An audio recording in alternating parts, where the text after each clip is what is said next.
You know, you guys are seeing 700% growth by some metrics. How do you keep that kind of growth up?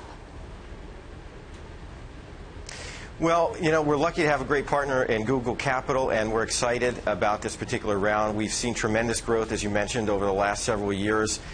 We've got some world-class customers, and as you know, you can't pick up a newspaper without seeing another breach, and that's really been driving this overall environment for the security marketplace. And when you couple that with the fact that existing and legacy technologies are just not capable of dealing with this advanced threat, it really is a fantastic opportunity for a company like CrowdStrike. So, Gene, how does this play into your other investments at Google Capital? Late-stage investments, technology that's not supposed to compete with Google. That's right. Well, I think, I guess from a Google perspective, security is something that the company takes very seriously. It's obviously foremost on our mind as we protect users and customers. Is Google a CrowdStrike customer? So Google doesn't disclose who it has relationships with, but certainly CrowdStrike is very well known to Google and the environment more broadly. Max? I was just going to ask you, so one of the things that I'm a long-time consumer and occasionally maker of security products, especially during the PayPal years, one of those truisms in computer security is people would love to pay for it the day after the attack has successfully occurred on their network.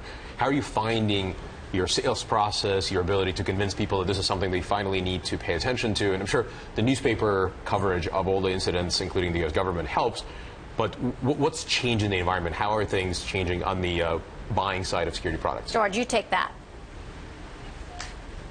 Yeah, well, if you look at where security has been and where it is today, it really is a board-level discussion. And I think that's one of the big drivers and changes that we've seen. The board is very concerned with their brand reputation, their relationships with customers, the exposure and the cost of a data breach, and that's being driven top-down into these companies. So years ago, we would have to really evangelize security. Now it's very topical at the board meetings, and board members are asking some tough questions and making sure that their companies are focused on security. So that's really been a big boost for us and the security industry in general. Now, Gene, looking at some of the other companies in Google Capital's portfolio, SurveyMonkey, Glassdoor, how are you evolving the strategy at Google Capital? What is the strategy? Because, you know, for example, Google Ventures did an earlier investment in Uber, and then Uber started doing self-driving cars, and Waze is doing ride-sharing. So now they're sort of competing with each other to a certain extent. What's the strategy at Google Capital? So our mission is to focus on financial returns. That's what Google wants to see us deliver. That's how our performance is measured. And our strategy to do that is to try to find sectors where Google can bring expertise in the form of our people to really support companies to grow rapidly.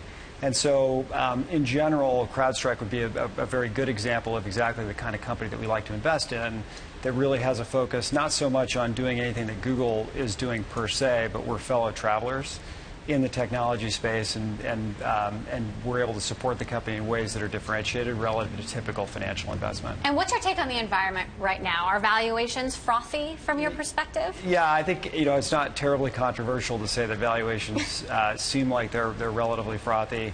Having said that, there are a number of very high-quality companies that we're excited to be involved with, and so it's an interesting time to invest. So is CrowdStrike the latest unicorn? What's the valuation we're talking about here? I'll let George comment on that. Gene has deferred to you, George. You take that.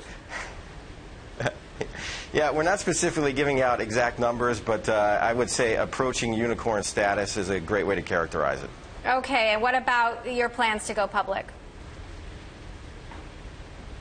Well, you know, at this point, we've got a lot of opportunity in front of us, and really what we're focused on is customer acquisition, geographic expansion, building out our Falcon platform, and redefining the endpoint security market where other players like antivirus technologies are just falling down.